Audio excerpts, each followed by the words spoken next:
Hello, everybody. How you doing? Did you ever think you'd be senior press coming to watch someone get a shot in the old days? Me either.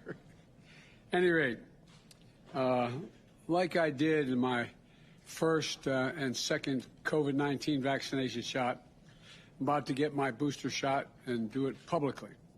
That's because the Food and Drug Administration, the FDA, the Center for Disease Control and Prevention, the CDC, looked at all the data, completed their review, and determined the boosters for the Pfizer vaccine, others will come later, maybe, I assume, but the Pfizer vaccine are safe and effective. They've had all the data they need. And last week they laid out who is eligible for those boosters for now.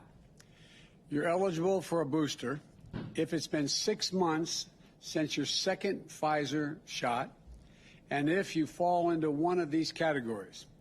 People over 65, which is hard to acknowledge, adults, I'm only joking, folks, adults with certain underlying health conditions like diabetes and obesity, and those who are at increased risk of COVID-19 because of where you work or where you live, like healthcare workers, teachers, first responders, grocery store clerks. If you fall into these categories, you're eligible for the booster. Now, I know it doesn't look like it, but I am over 65. I wish I way over. And that's why I'm getting my booster shot today. The booster line is if you're fully vaccinated. The bottom line is that you're fully vaccinated and you're highly protected now from severe illness, even if you get COVID-19. You're safe, and we're going to do everything we can to keep it that way with the boosters. But let me be clear. Boosters are important. But the most important thing we need to do is get more people vaccinated. The vast majority of Americans are doing the right thing. Over 77% of adults have gotten at least one shot. About 23% haven't gotten any shots. And that distinct minority is causing an awful lot of us, an awful lot of damage for the rest of the country. This is a pandemic of the unvaccinated. That's why I'm moving forward with vaccination requirements wherever I can.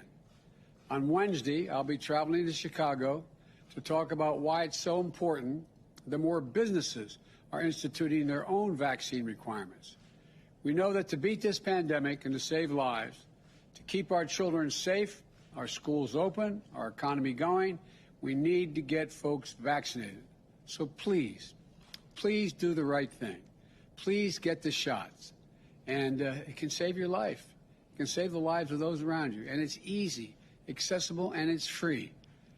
So text your zip code to 438829. That's 438829. Or visit vaccines.gov to find a vaccination location near you. We can do this. Get vaccinated. Thank you very much. Now I'm going to get my booster shot, and right here. And the major is going to give me the shot.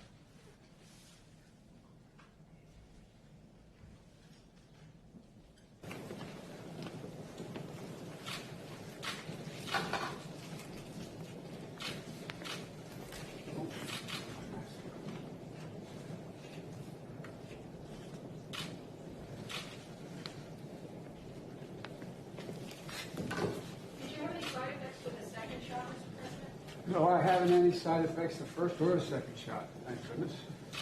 I don't have to take one now, but we'll see. Is that high enough for you? Okay. Is the First Lady giving hers as well today, Mr. President? She's going to get one. I think she's teaching that, but she's going to get one, yes.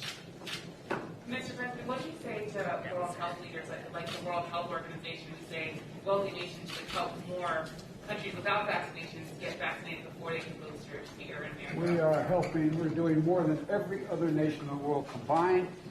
We're going to have well over 1,100,000,000 shots, and we're going to continue going. We're going to do our part. We've also given a great deal of funding to COVAX, which is the vehicle that does this. So we have plenty of opportunities to make sure we get everyone in the world to play our part, the largest part in the world, of getting everyone vaccinated. How many Americans need to be vaccinated for us to go back to normal? Like, what is the percentage of total vaccinations that have to be deployed Well, I think, look, I think we get the vast majority, like is going on in some industries and some schools, 97, 98%. I think we're awful close. And, but I'm not the scientist. I think, but one thing for certain, a quarter of the country can't go unvaccinated, and us not continue to have a problem. Any progress on a reconciliation deal today, Mr. President? How close do you think you are? You know me, I'm more an optimist. I think things are going to go well. I think we're going to get it done. And I have meetings tonight, tomorrow, and for the next little bit.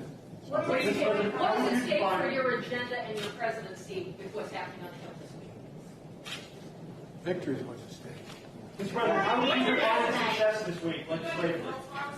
How would you define success legislatively by the end of this week?